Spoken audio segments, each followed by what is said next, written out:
Salut les artistes, j'espère que vous allez bien. Je suis trop contente de vous retrouver pour un tout nouvel épisode de Coup de Crayon. Et aujourd'hui, on se retrouve à Barcelone pour aller à la rencontre de Cookie Calcaire. Cookie, c'est un illustrateur français qui vit ici à Barcelone. Ses sujets de prédilection sont la sexualité masculine, les relations et la parentalité. Autant vous dire qu'on va discuter de sujets hyper intéressants. Restez jusqu'à la fin de la vidéo. Et avant d'aller le rejoindre, je vous laisse 3 secondes pour vous abonner à la chaîne, c'est un acte essentiel. J'ai passé vraiment beaucoup de temps sur cette vidéo et la seule chose que j'aimerais, c'est que vous vous abonniez à la chaîne et que vous partagez la vidéo en masse, comme on dit. Ça coûte pas grand chose et franchement, ça m'aide vraiment beaucoup. Merci. Alors, on est parti! Ah oui, d'ailleurs, il y a eu un petit souci sur l'enregistrement vidéo de quand il dessine, donc je vais vous incruster les dessins au fur et à mesure. J'espère que ça va vous plaire. C'est parti! Alors, salut Charlie. Salut. Comment ça va? Ça va bien. Bah super. Ravi de te rencontrer et merci de m'accueillir. Donc, est-ce que tu es prêt à faire chauffer les stylos? Moi, je suis toujours prêt à dessiner. Ah, c'est parti. Alors, pour commencer, est-ce que tu pourrais te dessiner, te présenter et nous dire 3 choses atypiques sur ta personne? Mon nom d'auteur, c'est Cookie Calcaire. Oui.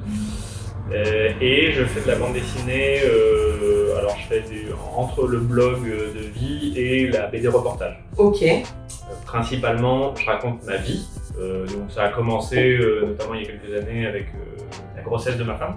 Ouais. Où je racontais l'expérience de vivre une grossesse en tant qu'homme. Parce que finalement, il n'y avait rien qui existait là-dessus. Et puis moi, je trouvais ça marrant de parler de ça. Ouais. Et après, ça a suivi sur la sexualité des hommes. Ouais. Après, j'ai suivi une pote qui s'appelle Ophélie Damblé, Ok. qui m'a fait un bouquin sur la guérilla green. Et donc, je dessine. Là, j'ai plusieurs projets en cours. Pas forcément sur moi, mais je me dessine quand même beaucoup. D'accord. Alors, je commence un peu à saturer, Ok. à me dessiner, tu vois. Ok. Je commence à... Bon, mais là, je te le fais parce que t'es sympa. Donc, Merci. Au moins une personne qui pense ça. Hein.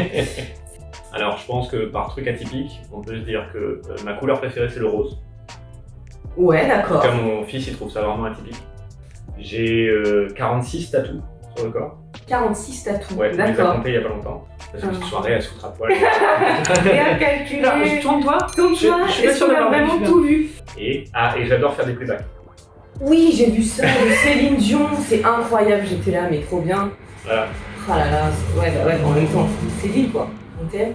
Si tu regardes cette Si tu vidéo, regardes cette vidéo, ouais. totalement, d'ailleurs, elle est abonnée. Donc comme tu l'as dit, t'as 3 BD, Ouais. t'as fait 3 BD, et il y en a une donc qui parle de sexualité masculine. Ouais. Quels sont les 3 principaux éléments qui t'ont donné envie ou qui t'ont fait dire il faut que je parle de ce sujet en BD? Il y avait mon expérience sur ma première BD qui s'appelait 9 derniers mois, sur la grossesse, où à un moment je parlais de sexualité pendant la grossesse. Ouais. Et j'avais interviewé des gars, Ouais. d'autres papas. Ok. Et j'avais remarqué que c'était assez difficile de les faire parler. Et là j'ai tiqué un peu sur le truc de tiens, c'est marrant, il y a un truc sur la sexualité des hommes qui est un peu décoincé. D'accord. Un autre truc qui m'avait motivé, c'est que j'avais vu il y a longtemps, alors il y a très longtemps, dans l'émission Les Maternelles, ils avaient fait des rencontres où ils organisaient des dîners, où ils invitaient des papas.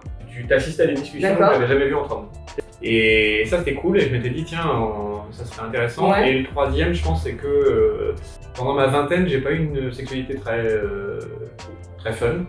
D'ailleurs, ouais, tu commences ta BD Pénis de table en disant ça. Ouais. En disant que c'était un peu chaotique et tu te posais toujours la question de savoir si c'était normal. Ouais, si j'étais normal, si je faisais bien, j'ai un côté bon élève aussi. D'accord, même là-dedans. Non mais et en fait je me souviens que j'avais pas de repère pour ça. C'est Et ça. du coup je me suis lancé là-dedans en me disant tiens je vais écrire le bouquin que j'aurais bien aimé lire quand j'avais 20 ans. Qui m'aurait rassuré. D'accord. Et ce qu'a donné Pénis de table, donc est un recueil où j'ai interviewé 6 gars pendant 9 mois. Ouais. Donc des gars d'orientation sexuelle différente et d'âge différent, parce que ça va de 25 ans à 45 ans. Donc on essaye à notre échelle de faire une vraie réflexion sur la sexualité masculine. Ok.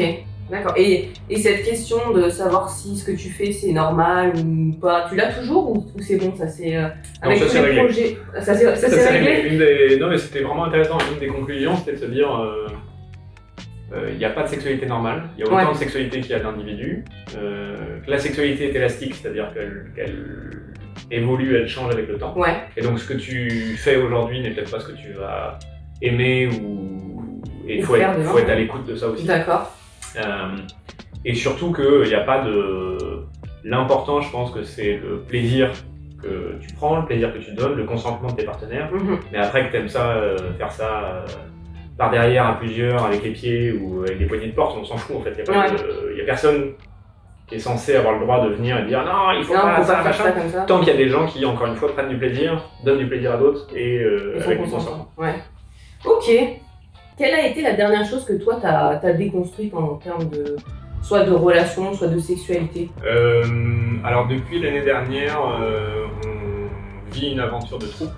Moi je suis marié avec une femme. Ouais. Et on a une petite amie qu'on partage, Okay.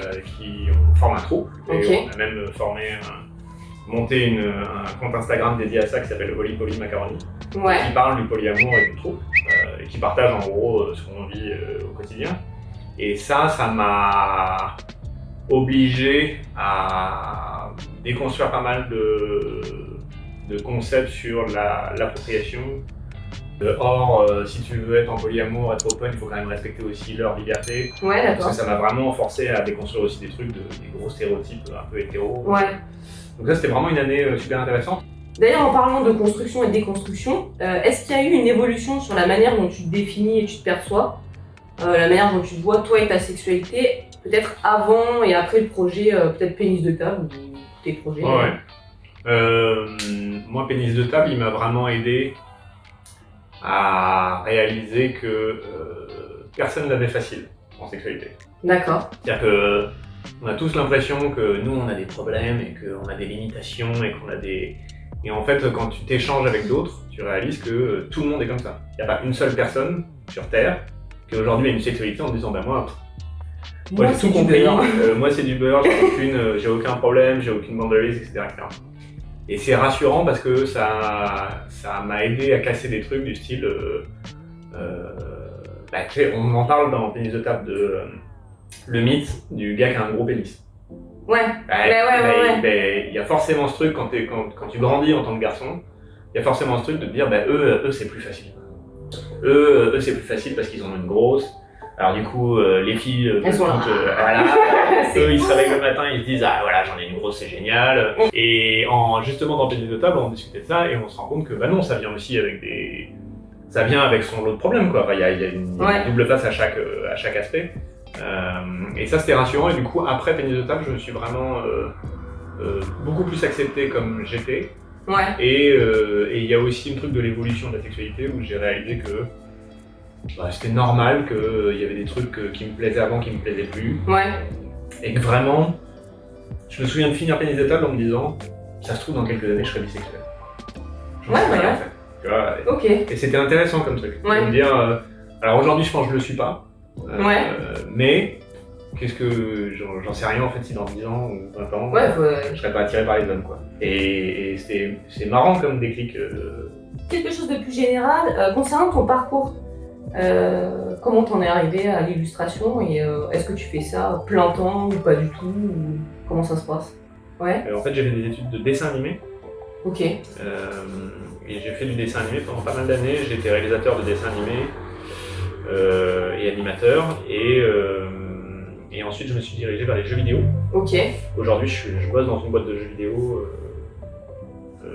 à plein temps. Ok.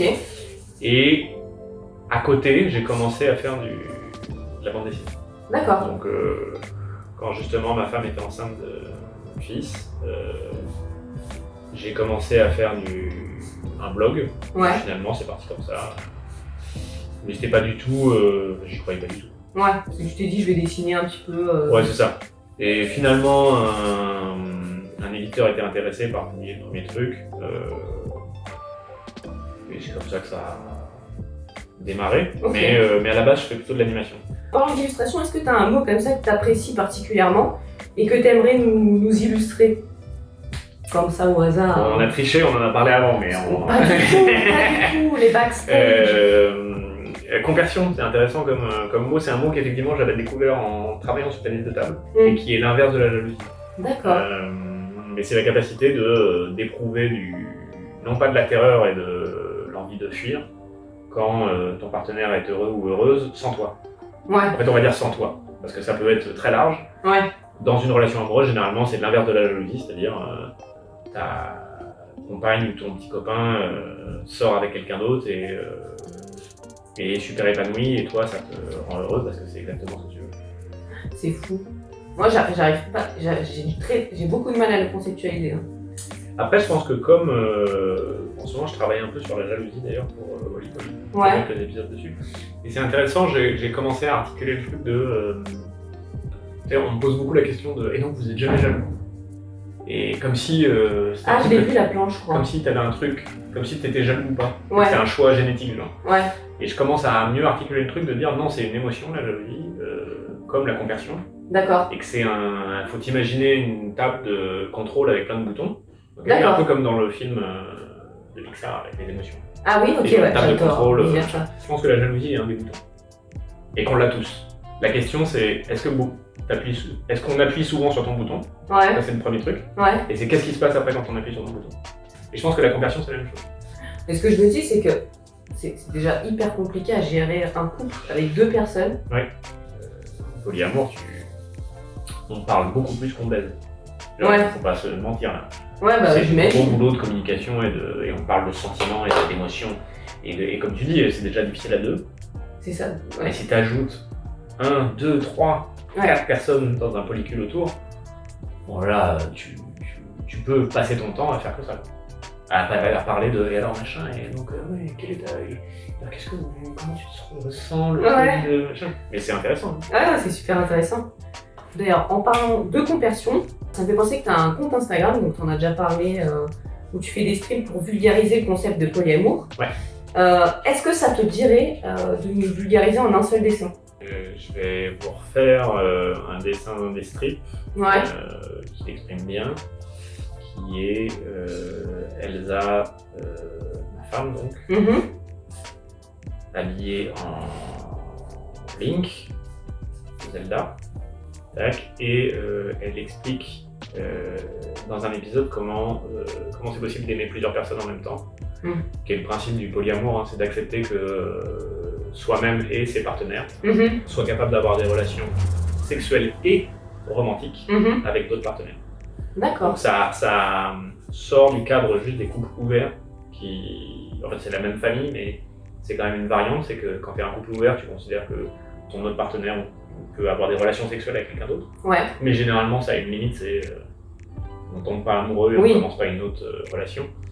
Dans le polyamour, la différence, c'est qu'on s'autorise à tomber amoureux et à entretenir d'autres relations. D'accord. La métaphore avec Zelda, c'est qu'on n'a pas qu'un seul cœur, on en a plusieurs. C'est que l'amour, ça se multiplie. Ouais. Et exactement comme Zelda dans les jeux vidéo, qui a plusieurs cœurs et que en polyamour, tu peux effectivement avoir plusieurs cœurs à la suite. Ok. Voilà, et donc on va terminer avec le dessin de la fin. Le dessin de la fin. Ouais, facile. Facile. Tu sais que c'est marrant parce qu'avec Tennis de table, je suis devenu un peu confident. Oui. Des gars. Ils viennent te voir et des trucs. Alors j'adore, hein, et je vous remercie d'ailleurs de me faire confiance. Après, des fois, ça part vraiment trop en couille. J'ai eu des confessions, tu sais, en séance de dédicace ou quoi, à des tables. Ah, je suis là. Ok. Ok, d'accord. Alors ça, c'était trop oversharing. C'est ça. Je suis ravie, hein, mais là. Mais par contre, c'est marrant de devenir une espèce de zone. Là, cette personne. De confiance et de liberté. Mais là, étant donné que t'en parles, t'as fait parler d'autres gens, ils se disent c'est la personne à qui. Ouais, après la limite, c'est qu'il y a des moments où je suis obligé de rappeler. Alors, je ne suis pas sexologue, hein, je ne peux pas t'aider. Enfin, il y a des conseils où, par principe, je n'ai pas le droit de conseiller là-dessus. Par contre, je peux te conseiller d'aller voir un sexologue. Et normaliser le truc de si vous avez des questions sur votre sexualité, allez voir un sexologue. C'est comme aller voir un dermato parce que vous avez un grain de beauté qui vous semble bizarre. Les sexologues, ça sert à ça. Bon, après, il y a de toute façon, au global, je pense qu'il y a la normalisation de la thérapie en global, hein, qui est déjà, la plupart des gens ont peur d'aller voir un thérapeute et pensent que c'est pire que d'avoir des problèmes, c'est d'aller voir un thérapeute parce que ça veut dire que tu as encore plus de problèmes. Enfin, il y a une espèce de boucle. Sans fond, clair. Et je pense que la sexo, c'est l'étape d'après. En plus, tu vas voir un thérapeute, mais pour des trucs de vie, quoi. Voilà. C'est terrible. Voilà. Est-ce que tu t'es dit je t'aime toi ce matin? Non, mais je me suis dit ce short te va merveilleusement bien. Donc c'est un peu équivalent. Je suis d'accord. Ok, bon ben merci beaucoup. Merci à vous. Super. J'espère que la vidéo vous a plu, n'hésitez pas à me le dire en commentaire, n'hésitez pas à partager cette vidéo et à vous abonner à la chaîne. Tous les liens pour Cookie sont en description. Et moi je vous dis à très bientôt. Salut!